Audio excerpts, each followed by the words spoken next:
Shalom, salam sejahtera buat kita semua.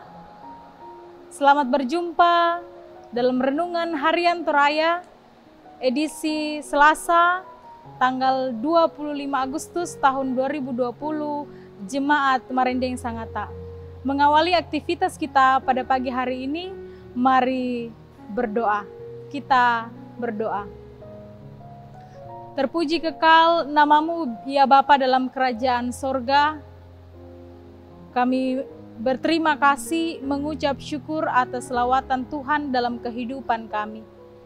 Melandasi aktivitas kami pada pagi hari ini Tuhan, kami rindu untuk disapa kebenaran firman-Mu. Berkati Tuhan setiap kami yang mendengarkan maupun hamba-Mu yang akan berkata-kata sesuai dan seturut dengan kehendak-Mu. Berfirmanlah ya Tuhan, karena sesungguhnya kami telah siap untuk mendengarkan firman-Mu.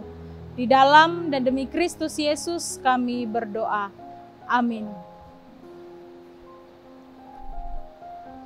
Pembacaan kita pada pagi hari ini terambil dari Roma pasal yang ke-11, ayatnya yang ke-25 sampai ayatnya yang ke-36.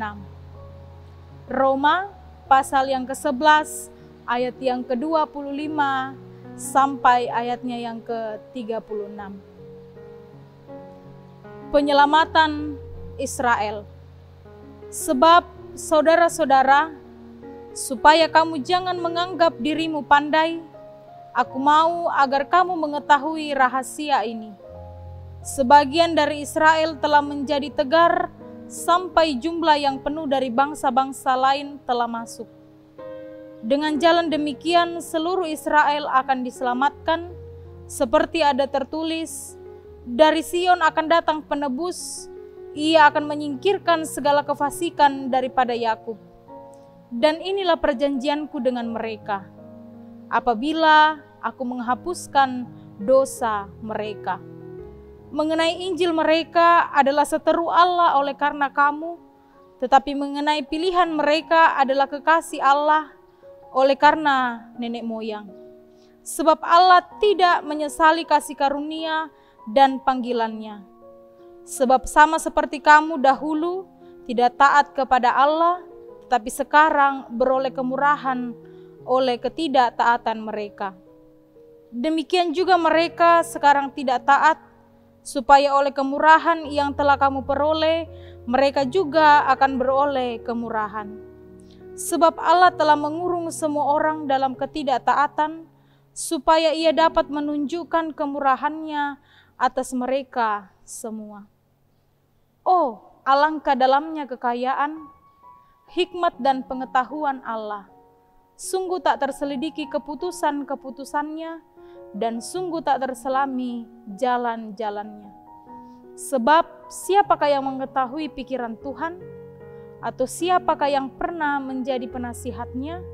Atau siapakah yang pernah memberikan sesuatu kepadanya sehingga ia harus menggantikannya? Sebab segala sesuatu adalah dari Dia dan oleh Dia dan kepada Dia, bagi Dialah kemuliaan sampai selama-lamanya. Amin. Bapak, Ibu, serta saudara-saudara yang kasih dalam Tuhan, tema kita pada pagi hari ini diberi suatu tema, yaitu dari Dia, oleh Dia, dan kepada Dia. Semboyan demokrasi sering diungkapkan, yaitu dari rakyat, oleh rakyat, dan untuk rakyat.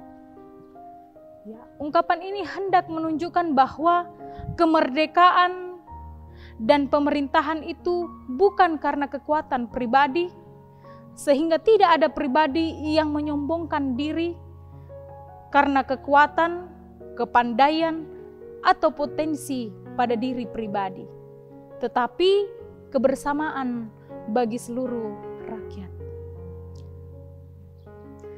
Saudara-saudara yang kasih dalam Tuhan, hal yang senada yang diungkapkan oleh Rasul Paulus guna mengingatkan kepada jemaat di Roma yang dikatakan dalam ayat yang ke-36, sebab segala sesuatu adalah dari Dia, oleh Dia, dan kepada Dia. Ungkapan itu jelas, hendak mengingatkan saudara-saudara di jemaat Roma agar jangan menyombongkan diri karena merasa pandai, sebab segala sesuatunya adalah karya Allah. Dia punya cara, Tuhan punya cara untuk menyatakan kemurahan-Nya bagi umat yang dikasihinya dengan cara yang tak terselami oleh pikiran dan akal manusia. Sebab siapakah yang mengetahui pikiran Tuhan? Teguran di atas ditunjukkan oleh setiap pribadi, baik diri pribadi saya maupun sidang jemaat yang dikasih dalam Tuhan. Untuk kita tidak menyombongkan diri seperti di jemaat di Roma, untuk tidak menyombongkan diri mereka karena merasa diri pandai dan menilai rencana Allah dengan akalnya. Untuk itu, ibu bapak serta saudara-saudara yang kasih dalam Tuhan, mungkin kita sering mengukur rencana Tuhan untuk kepandaian kita. Akibatnya, kita meragukan, bahkan cenderung mempersalahkan rencana Tuhan. Mungkin ketika kita sakit, kita mulai merasa bahwa Allah tidak adil, Allah tidak peduli dengan kita. Padahal Dia memberi waktu bagi kita untuk istirahat sambil merenungkan hidup.